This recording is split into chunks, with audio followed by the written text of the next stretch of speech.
This is your World War III update. Big news. Russia has just made a major announcement that's going to be keeping a lot of people up at night. They're now formally abandoning participation in the Intermediate Nuclear Forces Treaty. What does that mean?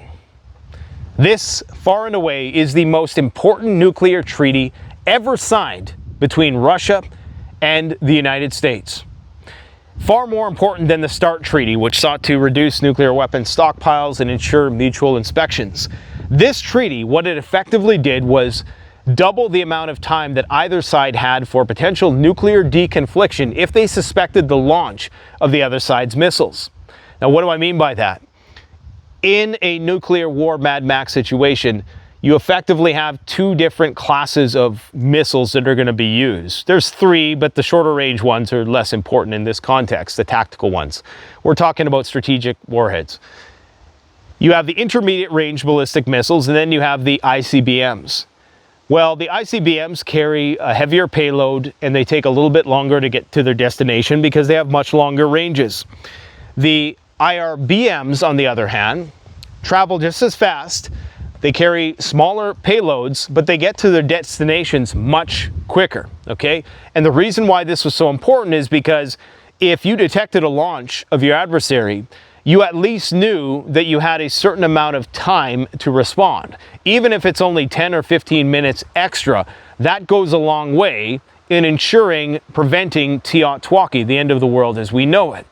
That is now done. And remember, during the Cold War, there wasn't a hot war going on between East and West where you had missiles and incursions into Russia proper.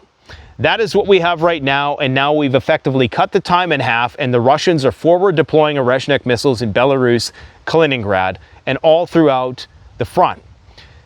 Now, why is it significant considering that the Russians have actually violated this deal since that time, and Trump withdrew in 2019. In fact, the Russians just back in November utilized one of these weapon systems in combat. Well, it's important because it signals that they're running out of options. They're really running out of options, guys. Inflation is rampant in Russia. No matter what the Russia bros say, they're having issues.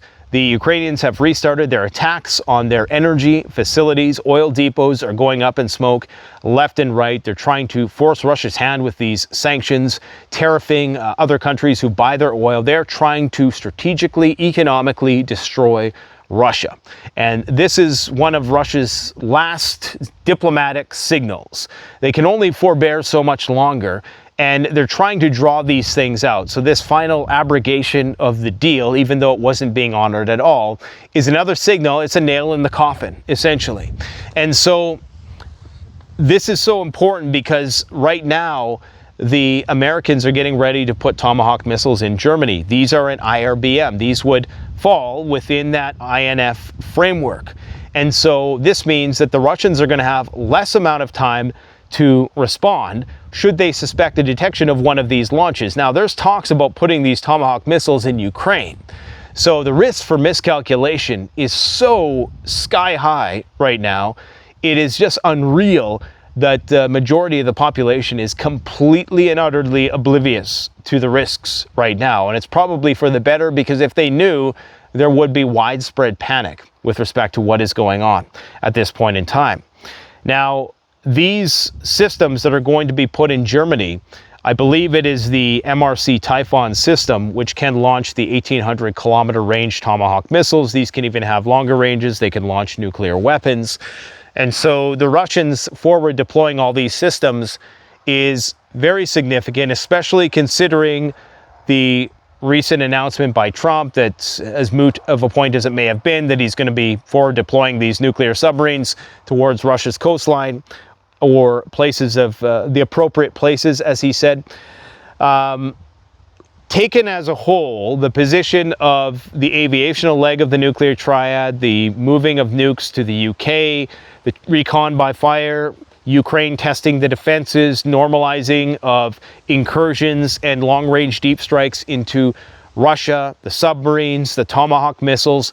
When taken all of this stuff and you factor in AI on top of it, the Russians are looking at this situation like they're getting ready to attack us. They're getting ready to attempt a decapitation strike. That is why Dmitry Medvedev said a few days ago that we have dead hand. Remember, because we know what you're planning. You're planning to do a decapitation strike. You've been testing our defenses for however many years now that this war has been going on.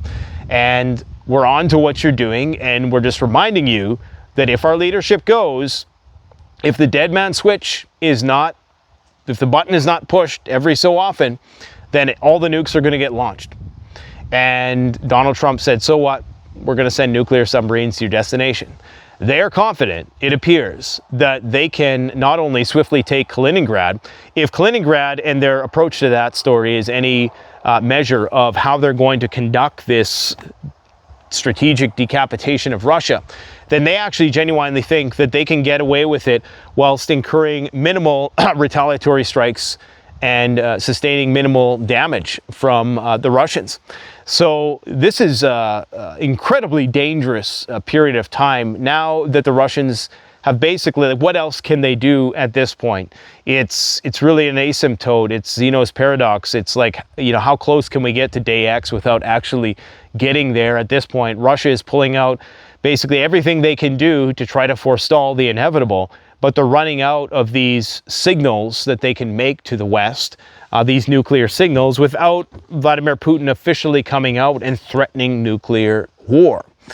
Before we get into the real nuclear brinkmanship, these are the things that you would see happen. So effectively, there's no more treaties.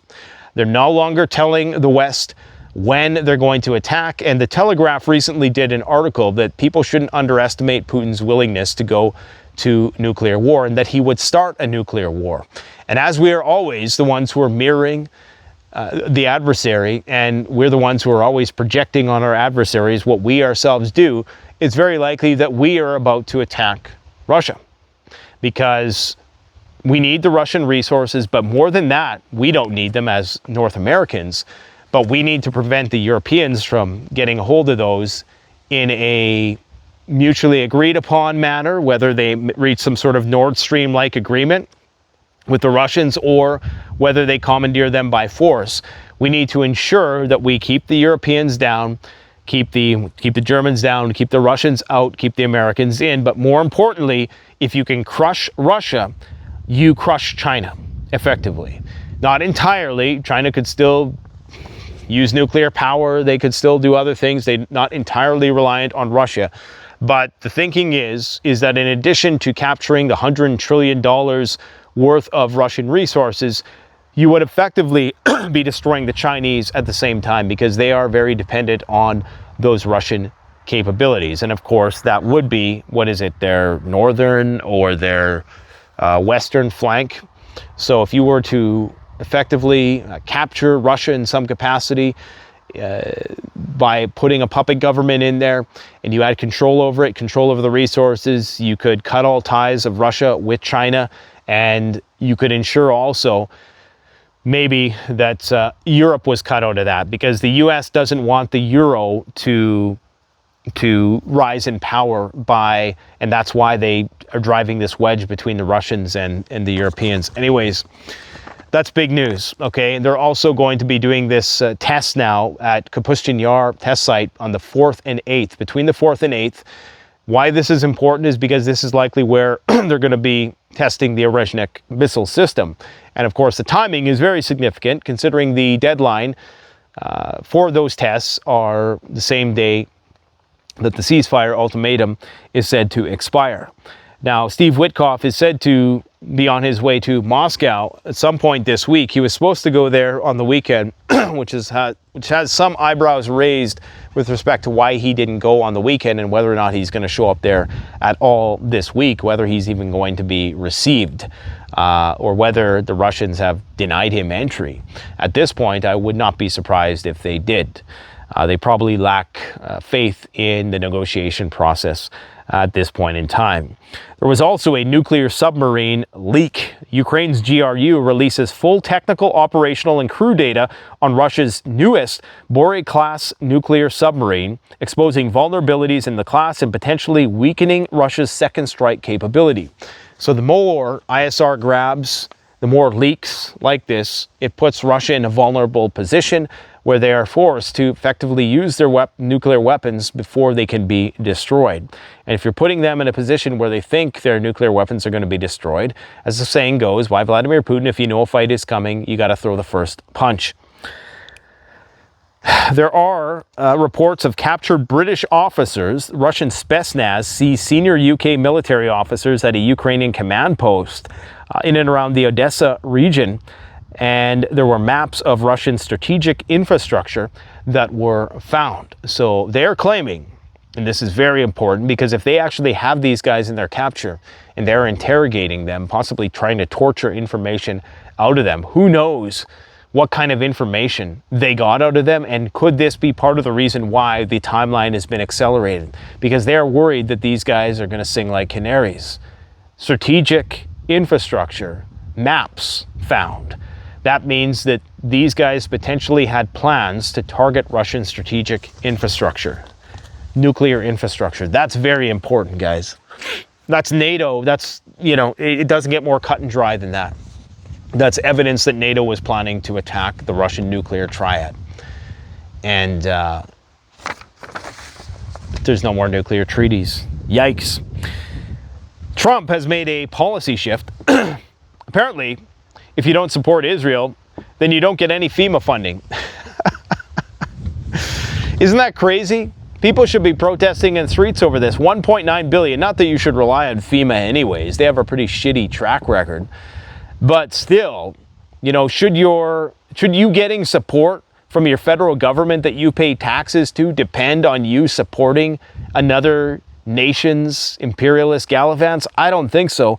1.9 billion in FEMA disaster funds to be withheld from the US states and cities boycotting Israeli companies. Also, a NATO shadow fleet raid plan. Russian intel claims the UK is organizing a NATO-wide sabotage operation against Russia's oil transport network to force US sanctions on energy buyers. Like I said, this whole sanctions ultimatum, it's less about the sanctions themselves, which have been long-standing, and it's more about their enforcement. There's something else to this, guys, and you need to prepare this week. Let's talk a little bit more about what that might entail. So the UK intelligence agencies are allegedly planning to enlist NATO allies for a large-scale sabotage operation against Russia's shadow fleet. The shadow fleet refers to Russia's network of aging tankers and reflagged vessels that are used to covertly transport sanctioned oil to global markets. Without this, the Russian economy collapsed sooner than later.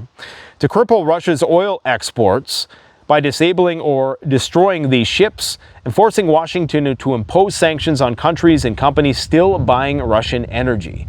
And remember, the Russians will defend these ships, and that's when you have a kinetic engagement between NATO and Russia in international waters. The SVR says this would be a coordinated NATO effort involving multiple allied nations, not just the UK. The potential tactics could involve mining shipping lanes. Can you believe that? Drone strikes or maritime seizures under legal pretexts. This would be the strategic impact. If it were true, it would target a major lifeline of Russia's wartime economy, risk direct NATO-Russia confrontation, and potentially escalate to retaliatory strikes in the maritime domain. I highly doubt it would be circumscribed to that region. The Israeli PM Netanyahu reportedly has decided to occupy the Gaza Strip entirely. What a surprise. Foreign fighters in the Ukraine. Zelensky says that mercenaries from China, Central Asia, Pakistan, and Africa are fighting for Russia in the Kharkiv sector.